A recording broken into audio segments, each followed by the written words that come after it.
and my cars have been wrecked. Just since March, I've had 3 computers wrecked and 5 printers disabled. And they bankrupted me, and then the police in Berkeley smashed both of my cars, and I have $2,000 in parking tickets. They just dismantle your life, and they love doing it. They get paid for it. They get a pension, and it's nothing personal. When you're a federal whistleblower, they punish you. With men, they take their jobs away so they can't support their families, and with women, they take their children away. It's happened to many, many women I know, even in Japan. The only reason I'm alive is because I'm so well known. You have to be high profile. It's the only protection. If it's in the drinking water in L.A., what kind of repercussions do you think that's having? Oh, it's already reported, and it's already very obvious. And this is a global trend. What I'm talking about locally is happening globally. What is reported in Los Angeles is that in the schoolrooms, maybe for the last 10 or 15 years, the number of boys, which should be almost equal to the number of girls, is shrinking. And so we have the whole male population disappearing for the last 15 years. And in some classrooms, there are just a few boys and the rest are girls.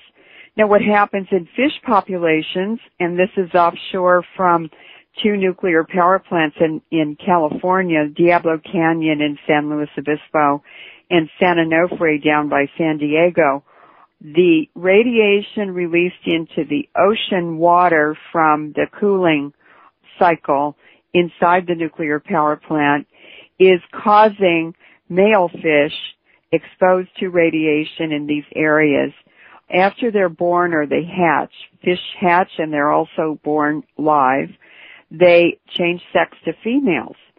So in the Columbia River, which drains the Hanford Nuclear Weapons Facility up in Washington State, offshore from Diablo Canyon in San Onofre, also in areas all over England, the male fish studies have shown determined that the male fish are turning into female fish. So you have expanding female populations, shrinking male populations, and that's exactly what's happening to humans. I know that people are upset when they hear this. I know there's a lot of denial. It takes a whole process of educating yourself and beginning to do your own reading, and the Internet is wonderful for that. But I can tell you that for 8 years I was in denial. I could not believe. I didn't want to believe. I just couldn't even comprehend that this was being done deliberately. But if you look at the history of war, and even in the Bible, it's very clear that genocide has been practiced for thousands of years. The genocidal weapons today are much, much, much more efficient than anything they had then. It takes 10 half-lives for a small amount of radiation to be reduced to an insignificant amount. The amount of uranium they've released is not a small amount, and so it will take more than 45 billion years for this much radiation to diminish. And then it turns into over 20 daughter products. It decays, and then it forms another radioactive isotope. And so it's just like infinity. The universe is only 16 billion years old, and yet they've contaminated the whole planet with a permanent pernicious poison that has a half-life of more than 45 billion years. The leaders today are psychopaths and sociopaths, and they are the ones who have done this, as well as scientists who've been involved. I looked up all the background on many of the key decision-making scientists in the world who have been involved in depleted uranium and other radioactive weapons since 1943. Depleted uranium was proposed as a radioactive poison gas weapon 4 terrain contamination and depopulation, it was dreamed up in 1943. Every one of the key decision makers, Edward Teller, Vannevar Bush in World War II, Dr. Compton, who proposed depleted uranium poison gas to the Manhattan Project, all these people were Rockefeller contractors. Now, Vannevar Bush, was he Prescott Bush's brother or something? No, he wasn't. He wasn't related to the Bushes at all. He's a completely different Bush family. He's another Bush crime family. Yeah, right. This is truly information that does need to be heard. And you mentioned depopulation, and I know that in the United Nations' own Global Biodiversity Assessment Report, they call for 500 million people globally. So this certainly would fit right into their plan. Oh, no. Henry Kissinger said 2 to 4 billion in a national security memo in 1974. A third to two-thirds of the world population. The Americans are not the only ones involved. We're actually doing it for the British.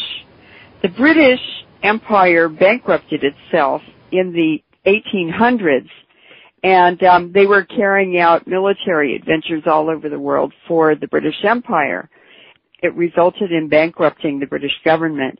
So they're just using the U.S. now as a surrogate military cop to do their dirty work. I have a couple of quotes I'd like to read. This is what Prince Philip, the Duke of Edinburgh, and the husband of Queen Elizabeth said. He was the leader of the World Wildlife Fund, and he was quoted in an insider's report from the American Policy Center, December 1995. The title of the article is, "Are You Ready for Our New Age Future?" And this is what Prince Philip said, quote, "If I were reincarnated, I would wish to be returned to Earth as a killer virus to lower human population levels." He's part of the global ruling elite.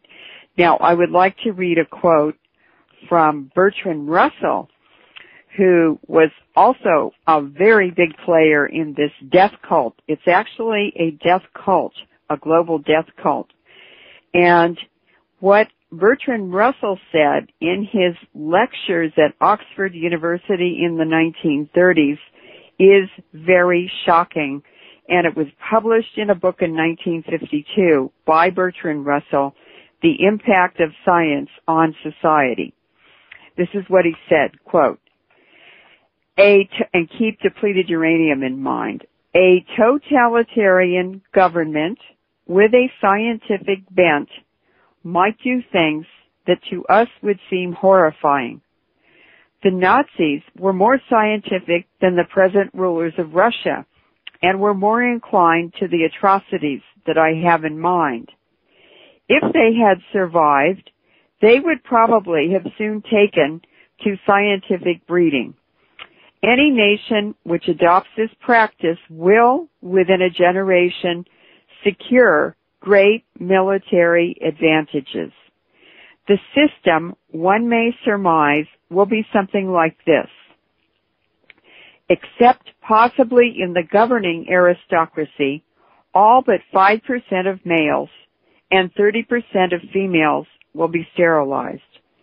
The 30% of females will be expected to spend the years from 18 to 40 in reproduction in order to secure adequate cannon fodder.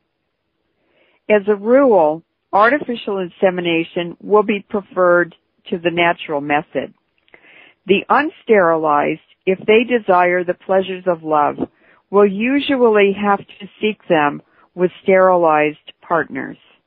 So in other words, Bertrand Russell's prophetic message is that wild reproduction is no longer an option.